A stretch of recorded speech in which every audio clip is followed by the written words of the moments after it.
अभी हम लोग साइंस 2 का जो आपको फर्स्ट लेसन है हेरिडिटी एंड इवोल्यूशन, इसके बारे में स्टडी करने वाले हैं।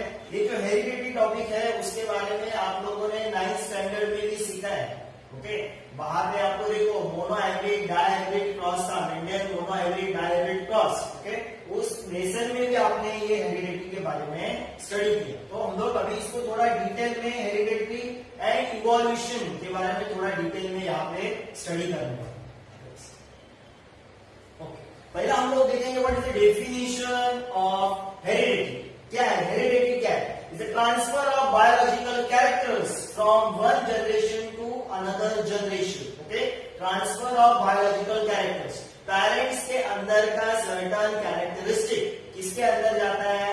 चाइल्ड के अंदर जाता है, यानी one generation to other generation. अभी कैसे जाता है? थ्रू द जीन्स या फिर वाया जीन्स। जीन्स को ये कैरेक्टरिस्टिक जाता है। ये किसमें होता है? ये होता है सेक्सुअल रिप्रोडक्शन में। ओके, ये ज्यादातर किसमें होता है? सेक्सुअल रिप्रोडक्शन में। ओके, अभी सर्टन साइंटिस्ट है, उन्होंने क्या क्या काम किया उसके बारे में थोड़ा डिटेल में दिया गया है। ओके, मे भी आपको ये कभी कभी मैच द कॉलम के लिए आ सकता है। ओके, क्या है? फर्स्ट जॉन गेगर मेंडल, ये क्या थे? Pioneer of the modern genetic. Modern genetic जो स्टार्ट किया या फिर स्टडी करने के लिए स्टार्ट किया, किसने स्टार्ट किया? मेंडेल ने, जो हम लोगों ने 9th स्टैंडर्ड में सीखा है। नेक्स्ट, इन 1901 ह्यूगो डेविस म्यूटेशनल थ्योरी दिया उन्होंने। अभी म्यूटेशनल क्या है उसके बारे में हम लोग आगे जाके सीखने वाले। तो उन्होंने म्यूटेशनल सर्टन जो चेंजेस आते हैं उसके बारे में स्टडी किया। नेक्स्ट,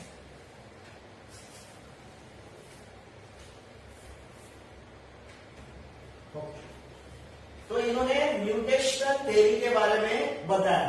ओके, नेक्स्ट जो साइंटिस्ट है Oswald Avery, Maclyn McCarty and Colin MacLeod prove the organism have DNA. सब ऑर्गेनिज्म, लिविंग ऑर्गेनिज्म के अंदर क्या है?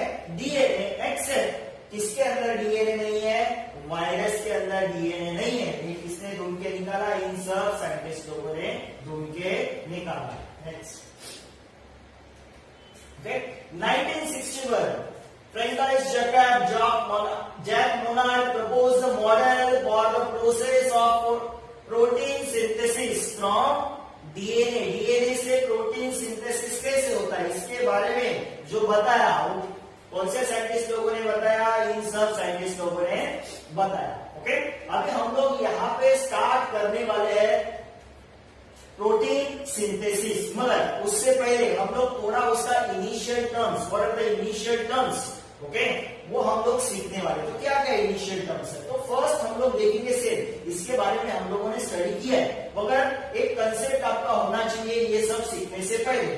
तो सेल, हमारा बॉडी किससे बना हुआ है? Cell. Okay, when the cells comes together, they form tissue. Tissue comes together, they form organ. Organ comes together, they form organ system. Organ system comes together, they form whole living organism. Okay, तो सबसे छोटा part हमारे body के अंदर है वो cell. Cell के अंदर भी बहुत सारे पार्ट्स हैं। ओके, अभी सेल के अंदर क्या होता है? न्यूक्लियस। ओके, न्यूक्लियस के अंदर क्या होता है? क्रोमोसोम। ओके, कितने क्रोमोसोम है हमारे अंदर? 46 क्रोमोसोम। ओके, क्रोमोसोम किससे बना हुआ है? क्रोमोसोम बना हुआ रहता है डीएनए से। किससे बना है? डीएनए से। ओके, अभी हम लोग इसके बारे में थोड़ा सीखेंगे। डीएनए, ओके, सेल के अंदर न्यूक्लियस, न्यूक्लियस के अंदर क्रोमोसोम, एंड क्रोमोसोम बना होता है डीएनए से। ओके, तो अभी हम लोग डीएनए देखते हैं। तो डीएनए किससे बना हुआ है? ओके, तो देखो सेल दिखता है इतना छोटा, वो भी माइक्रोस्कोप के अंदर, उसके अंदर इतने सब पार्ट्स रहते हैं। और ये डीएनए भी बना हुआ है। किससे बना हुआ है? डीएनए बना होता है डीऑक्सीराइबोस, सॉरी, डीएनए का फुल फॉर्म है डीऑक्सीराइबोस न्यूक्लिक एसिड। ये न्यूक्लिक एसिड है। ओके, और हमारे पास हमारे बॉडी के अंदर आरएनए भी रहते हैं। ओके, वो है राइबो न्यूक्लिक एसिड। आप लोगों ने 9th स्टैंडर्ड में सर्टन टाइप सीखे, एमआरएनए, आरआरएनए, टीआरएनए, ऐसे टाइप सीखे। ओके, तो ये डीएनए और आरएनए रहते हैं। ओके, अभी डीएनए, ये जो यहाँ पे डीएनए है वो किससे बना हुआ रहता है? Made up of polynucleotide chain. Okay, किससे बना हुआ रहता है? Polynucleotide chain. ओके, यानी डीएनए किससे बना हुआ है? DNA is made up of nucleotide. किससे बना हुआ है? न्यूक्लियोटाइड।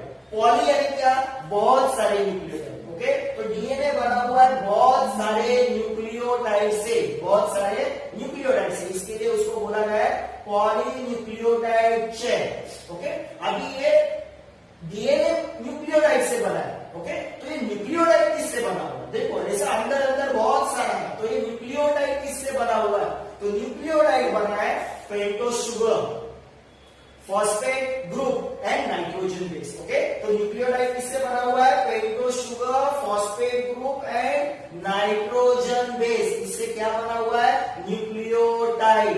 ओके, ओके, अभी न्यूक्लियोटाइड बना है pentose sugar, phosphate group and nitrogen base. Okay, pentose sugar को बाजू में रखते हैं, ओके, फॉस्फेट ग्रुप को बाजू में रखते हैं, नाइट्रोजन बेस जो हम लोग को थोड़ा है इस लेसन में उसके बारे में देखते हैं। नाइट्रोजन बेस के भी दो टाइप है, ठीक है, प्यूरिन और दूसरा है पाइरिमिडिन। ओके, दो टाइप में डिवाइड होता है, प्यूरिन एंड पाइरिमिडिन। प्यूरिन में क्या आता है, प्यूरिन में आता है एडेनिन, ग्वानिन, ये देखो एडेनिन, ग्वानिन प्यूरिन में आता है। ओके, पाइरिमिडिन में क्या आता है, साइटोसिन, थाइमिन। ओके, ये होता है डीएनए के अंदर, ये किसके अंदर होता है, डीएनए के, डीएनए के अंदर। डीएनए किससे बना हुआ है, न्यूक्लियोटाइड से। ओके, न्यूक्लियोटाइड किससे बना हुआ है, pentose sugar, phosphate group and nitrogen base. तो डीएनए के अंदर कौन से नाइट्रोजन बेस रहते हैं, डीएनए के अंदर 4 नाइट्रोजन बेस रहते हैं, कौन से 4, एडेनिन, ग्वानिन जो आते हैं प्यूरिन में, और दूसरा है साइटोसिन, थाइमिन जो आता है पाइरिमिडिन में। ओके, और हमारे अंदर और एक रहता है RNA, okay, ribose nucleic acid, उसमें कौन से नाइट्रोजन बेस रहते हैं, उसमें रहता है एडेनिन, ग्वानिन, ओके, साइटोसिन, और उसमें थाइमिन नहीं रहता। ये थाइमिन जो है वो आरएनए में नहीं रहता, तो थाइमिन की जगह आरएनए में क्या रहता है, आरएनए में रहता है यूरेसिल। क्या रहता है, यूरेसिल, याद रखने का। ओके, डीएनए में 1 2 3 4 ये 4 नाइट्रोजन बेस, आरएनए में नाइट्रोजन बेस 1 2 3 और ये 4। थाइमिन नहीं होता आरएनए में, याद रखने का। ओके, तो ये नाइट्रोजन बेस रहते हैं, किसमें रहते हैं, डीएनए एंड आरएनए। ओके, तो यहां पे देखो, ओके, क्या लिखा है, पेंटोज शुगर, न्यूक्लियोटाइड किससे बना हुआ है, pentose sugar, phosphate group and nitrogen base. Okay, अब पेंटोज शुगर क्या होता है, 5 carbon components, pentagon structure. Pentose sugar का कैसा स्ट्रक्चर रहता है, पेंटागन, पेंटागन स्ट्रक्चर यानी कुछ इस तरह स्ट्रक्चर, इस तरह स्ट्रक्चर, इसको बोलते हैं पेंटागन स्ट्रक्चर। क्या बोलते हैं इसको, पेंटागन स्ट्रक्चर। ओके, तो ये राइबोज शुगर 5 कार्बन का कंपोनेंट्स वाला पेंटोज शुगर जो रहता है, ओके, वो ऐसे पेंटागन स्ट्रक्चर का रहता है। पेंटोज शुगर टाइप्स, अभी पेंटोज शुगर के टाइप्स भी होते हैं। ओके, ये टेक्स्ट में नहीं आते, मगर ये आपको सब पता होना चाहिए। पेंटोज शुगर के टाइप्स कौन से है, एक है राइबोज शुगर जो आरएनए में रहता है, और दूसरा है डीऑक्सीराइबोज शुगर, ये किसमें रहता है, डीएनए में, किसमें रहता है, डीएनए में। ओके, पेंटोज शुगर के भी 2 टाइप है, जो आरएनए में रहता है उसको राइबोज शुगर, डीएनए में रहता है उसको deoxyribose sugar. Okay, phosphate group, phosphate group में क्या रहता है, ओके, न्यूक्लियोटाइड किससे बना हुआ है, पेंटोज शुगर से बना हुआ है। ओके, फॉस्फेट ग्रुप से बना है, नाइट्रोजन बेस से बना हुआ है। ओके, तो फॉस्फेट ग्रुप में क्या रहता है, फॉस्फेट ग्रुप में रहता है 3 active OH groups, hydroxyl group रहते हैं उसके अंदर, 3 active OH group, out of which 2 involves in the strand formation. अभी ये स्ट्रैंड फॉर्मेशन क्या है, ओके, अभी स्ट्रैंड फॉर्मेशन क्या होता है, स्ट्रैंड फॉर्मेशन देखो, ये हमारा डीएनए कुछ इस तरह होता है, इस तरह डीएनए होता है। अब ये डीएनए का 2 स्ट्रैंड होता है, एक और ये दूसरा। ओके, इसको 5 प्राइम बोलते हैं, इसको 3 प्राइम बोलते हैं, ऐसा बोलते हैं, 5 प्राइम 3 प्राइम ऐसा बोलते हैं। तो ये जो स्ट्रैंड बनाना जो होता है स्ट्रैंड पे, तो ये कौन इन्वॉल्व रहते हैं, 2 OH ग्रुप, किसके OH ग्रुप, फॉस्फेट ग्रुप के।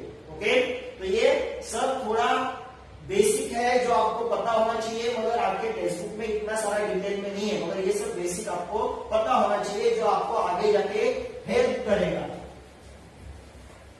नेक्स्ट, ओके, तो यहाँ पे हम लोग देखते हैं, क्या देखते हैं, ओके, यहाँ पे हम लोग देखते हैं डीएनए के बारे में। किसके बारे में, डीएनए के बारे में थोड़ा स्टडी करेंगे सब स्टार्ट करने से पहले। ओके, डीएनए किससे बना हुआ है, डीएनए बना हुआ है, ओके, इससे पॉलीन्यूक्लियोटाइड चेन से, किससे बना हुआ है? डीएनए बना हुआ है पॉलीन्यूक्लियोटाइड से, न्यूक्लियोटाइड से, ओके, पॉलीन्यूक्लियोटाइड से, ओके, उसमें पॉली यानी बहुत सारे, तो डीएनए बना हुआ है न्यूक्लियोटाइड से, ऐसे बहुत सारे न्यूक्लियोटाइड से बना हुआ है, ओके, तो ये न्यूक्लियोटाइड यानी डीएनए बना हुआ है न्यूक्लियोटाइड से, बहुत सारे न्यूक्लियोटाइड से, इसके लिए बोलते हैं पॉलीन्यूक्लियोटाइड। न्यूक्लियोटाइड बना हुआ है पेंटोज शुगर, दूसरा है फॉस्फेट ग्रुप, और तीसरा है नाइट्रोजन बेस, इससे बना हुआ है। कौन बना हुआ है? ये न्यूक्लियोटाइड इससे बना हुआ है, इन तीनों चीजों से बना हुआ है। तो ये हम लोगों ने देखा, पेंटोज शुगर देखा, फॉस्फेट ग्रुप देखा, नाइट्रोजन बेस देखा।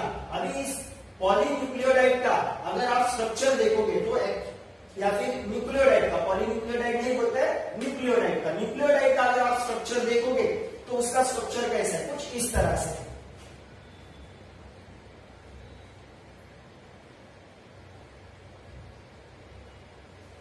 ये है पेंटोज शुगर, पॉलीन्यूक्लियोटाइड, न्यूक्लियोटाइड में क्या रहता है? पेंटोज शुगर, तो ये हो गया पेंटोज शुगर। और क्या है उसमें? फॉस्फेट ग्रुप, और क्या है उसमें? Phosphate group. तो यहाँ पे एक CH2 होता है और इसको अटैच रहता है फॉस्फेट ग्रुप। क्या अटैच रहता है? फॉस्फेट ग्रुप, ओके, और उसको ऑक्सीजन अटैच रहते हैं। क्या अटैच रहते हैं? ऑक्सीजन, ओके, यहाँ पे ऐसा ऑक्सीजन, यहाँ पे ऑक्सीजन, यहाँ पे ऑक्सीजन, ऐसा ऑक्सीजन अटैच रहता है, ओके। तो हम लोग किसका स्ट्रक्चर निकाल रहे हैं? न्यूक्लियोटाइड का, ओके। न्यूक्लियोटाइड में कौन रहता है? पेंटोज शुगर, ये देखो, ये पेंटोज शुगर हो गया। और क्या रहता है? फॉस्फेट ग्रुप हो गया। क्या हो गया? और फॉस्फेट ग्रुप। और क्या होता है? Nitrogen base. और क्या होता है? नाइट्रोजन बेस, वो इधर होता है, एन बेस, उसको बोलते हैं nitrogen base, N base, nitrogen base. कुछ इस तरह इस न्यूक्लियोटाइड का स्ट्रक्चर होता है, न्यूक्लियोटाइड का स्ट्रक्चर होता है। अभी डीएनए बना हुआ है न्यूक्लियोटाइड, बहुत सारे न्यूक्लियोटाइड का, तो डीएनए का स्ट्रक्चर कुछ इस तरह होता है, इस तरह डीएनए का स्ट्रक्चर है।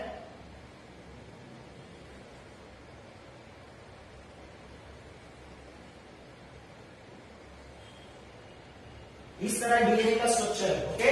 डीएनए बना हुआ है न्यूक्लियोटाइड, न्यूक्लियोटाइड बना हुआ है इन तीन चीजों से, ओके। उसका न्यूक्लियोटाइड का स्ट्रक्चर ये है, इस तरह रहता है न्यूक्लियोटाइड का स्ट्रक्चर, ओके। अभी मैं क्या बोलता हूं? डीएनए, ये देखो, ये डीएनए है, ये डीएनए किससे बना हुआ है? पॉलीन्यूक्लियोटाइड, यानी बहुत सारे न्यूक्लियोटाइड से, यानी इस डीएनए के इस स्ट्रैंड के ऊपर ऐसे बहुत सारे न्यूक्लियोटाइड रहते हैं, बहुत सारे, ओके। तो एक न्यूक्लियोटाइड इधर रहता है, दूसरा उसको और एक अटैच रहता है, तीसरा और एक अटैच रहता है, उसके बाद ऐसे बहुत सारे न्यूक्लियोटाइड एक दूसरे को ऐसे अटैच रहते हैं। कौन न्यूक्लियोटाइड? ये वाले, ये इधर रहते हैं, सब इधर रहते हैं। अब इस टाइम पे इन तीनों में से क्या क्या रहता है? इन तीनों में से ये वाला पार्ट इस टाइम पे रहता है, इस टाइम पे रहता है, और ये वाला पार्ट किधर होता है? ये वाला पार्ट जो होता है वो इधर होता है, इधर होता है, इधर होता है। ये दो स्ट्रैंड को अटैच करने वाला पार्ट जो है वो नाइट्रोजन बेस है, इधर, ये नाइट्रोजन बेस इधर होता है। वो कुछ भी हो सकता है, एडेनिन हो सकता है, ग्वानिन हो सकता है, साइटोसिन हो सकता है, थायमिन हो सकता है, कुछ भी हो सकता है, ओके। तो ये डीएनए का स्ट्रक्चर है। डीएनए बना हुआ है न्यूक्लियोटाइड से, न्यूक्लियोटाइड बना हुआ है इन तीन चीजों से, ओके। तो डीएनए के ऊपर बहुत सारे ऐसे न्यूक्लियोटाइड रहते हैं जो एक दूसरे को अटैच रहते हैं, मगर न्यूक्लियोटाइड में से डीएनए के ऊपर क्या रहता है? डीएनए के ऊपर ये दो रहता है, ये और ये इधर स्ट्रैंड के ऊपर, और दो स्ट्रैंड को अटैच करने वाला ये नाइट्रोजन बेस होता है, ओके। ये सब इसका इनिशियल कंसेप्ट है जो आपको पता होना चाहिए। जब आप फर्दर स्टडीज करोगे तो ये सब आपको आना चाहिए। आपके टेक्स्ट बुक में इतना दिया नहीं है, मगर ये सब डीएनए के अंदर होता है। जो डीएनए हेल्प करता है क्रोमोसोम बनाने के लिए, क्रोमोसोम, न्यूक्लियस, न्यूक्लियस सेल में, ओके। तो सेल के अंदर इतने बहुत सारे मटेरियल्स होते हैं, ओके। तो ये हम लोग का यहाँ पे कंसेप्ट हो गया डीएनए का। कौन सा कंसेप्ट हो गया? डीएनए का।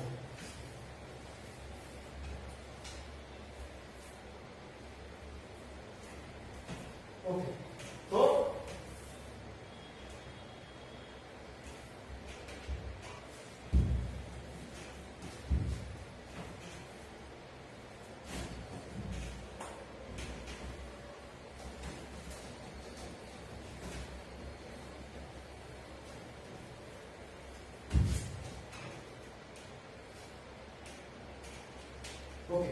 तो डीएनए का हम लोग का कंसेप्ट यहाँ पे खत्म होता है।